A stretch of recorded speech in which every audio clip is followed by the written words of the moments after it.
Hello friends. तो आज मैं जहाँ जा रही हूँ ना, अगर वहाँ के बारे में बताऊँगी तो हो सकता है कि काफ़ी लोगों को ये अंधविश्वास लगे कि मैं किन बातों पे विश्वास करने लगी, क्योंकि बात ही कुछ ऐसा है। और मुझे स्पेशली पापा और भाई वहीं लेकर के जा रहे, क्योंकि मुझे लंग्स प्रॉब्लम है ना। तो कह रहे कि यहाँ जाने से मैं ठीक हो जाऊँगी, ऐसा है।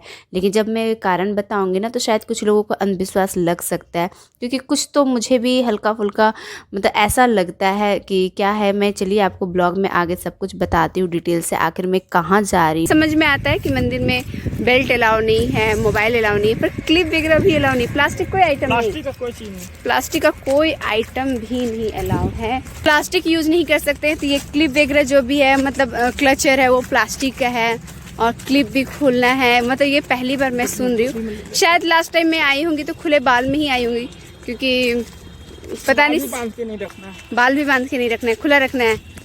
ओके।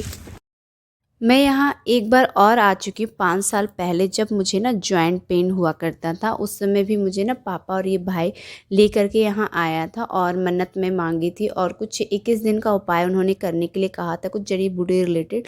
तो जॉइंट पेन मेरा ठीक हो गया था, लेकिन हाँ उसके साथ ही मैंने एक्यूपंक्चर थेरेपी वगैरह बहुत सारी चीज़ें कराई थी।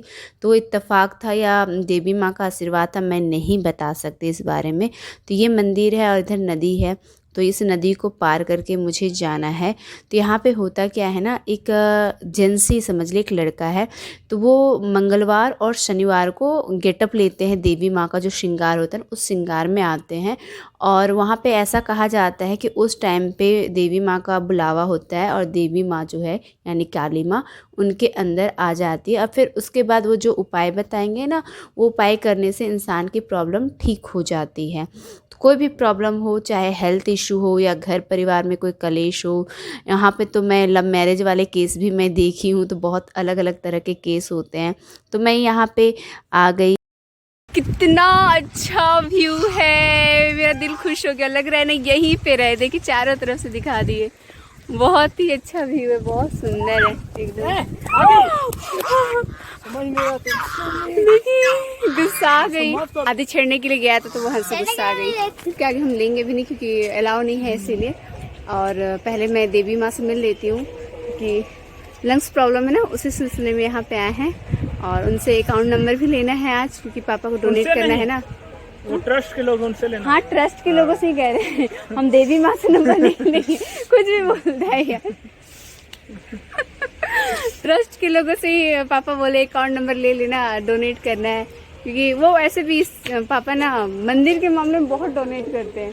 मतलब जहाँ भी कुछ बनता है ना मंदिर का, तो वो चाहते हैं कि हमारे एरिया में आसपास कोई भी मंदिर बनता है ना, तो वो कुछ ना कुछ अच्छा खासा कोई पोर्शन बनवा देते हैं। तो यहाँ पे गुम्बद बनवाना है, क्या बोलते हैं, गुम्बज में ईंटा।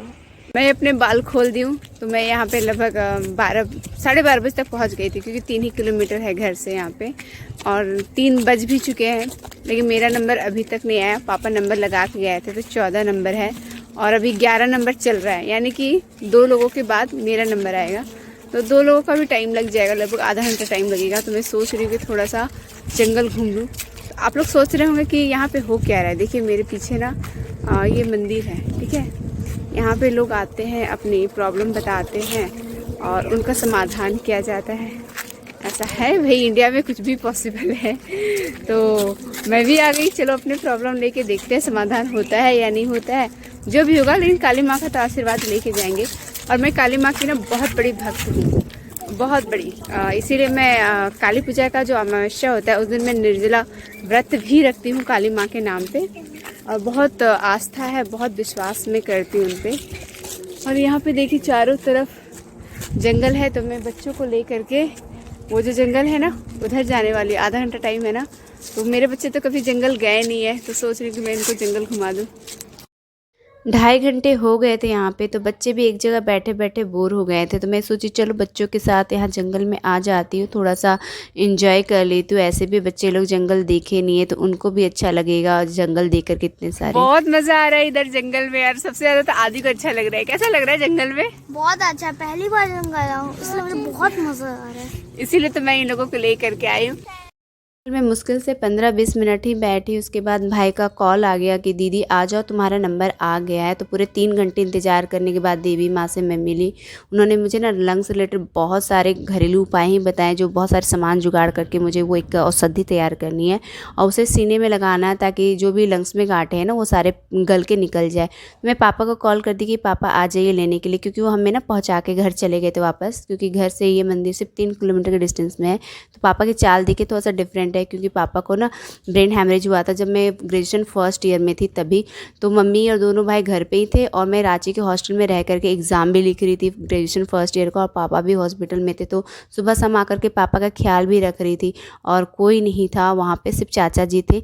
और यहाँ पे मैं पुल तो क्रॉस कर रही हूँ, लेकिन जो चढ़ान था ना गाड़ी तक जाने के लिए, काफ़ी चढ़ान चढ़ के जाना था और पापा भी पुल पार कर रहे थे, तो मुझे थोड़ा सा डर लग रहा था। तो सांस फूलती है मुझे चढ़ान चढ़ने में, यही तो मेन प्रॉब्लम है कि सांसें फूलती है। तो मैं ऊपर से बेटी भी गोदी में आ गई जिद करके, मम्मी गोदी ले लो, तो उसे गोदी लेकर के चढ़ रही थी ना, बहुत सांस फूल रही थी वहाँ पे। तो भाई वही नोटिस कर रहा था कितनी सांस फूल रही है। सौरभ नोटिस किया कि मेरी सांस फूल रही, क्यों? बहुत ढलान है, बहुत नीचे है मंदिर और अभी चढ़ के ऊपर आना पड़ा, तो सांस फूल रही है, यही प्रॉब्लम है। नॉर्मल लोगों की नहीं फूलती, किसी की नहीं फूली, मेरी फूल रही है।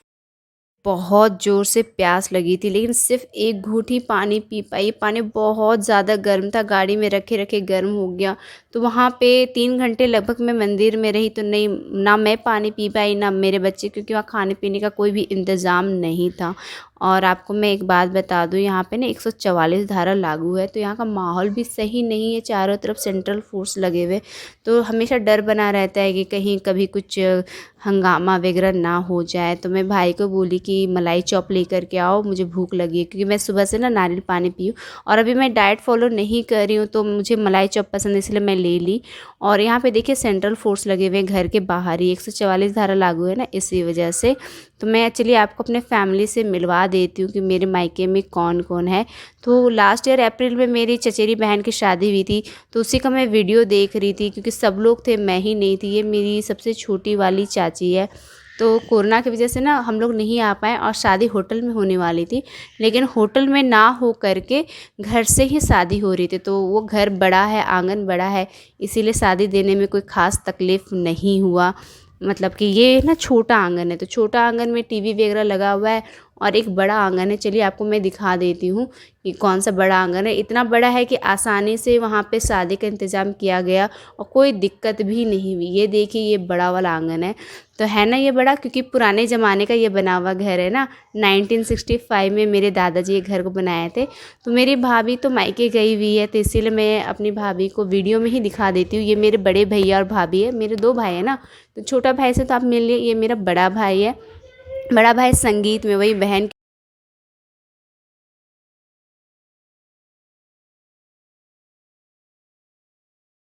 आप सभी को तो सबसे इंट्रोड्यूस करा दी हूँ, पर मम्मी से अभी तक नहीं कराई हूँ, लेकिन सोची कि चलो मम्मी से करा देती हूँ, जिसने मुझे जन्म दिया और जो दुनिया की सबसे खूबसूरत चीज़ है, हमारी माँ। तो ये है हमारी मम्मी, है ना।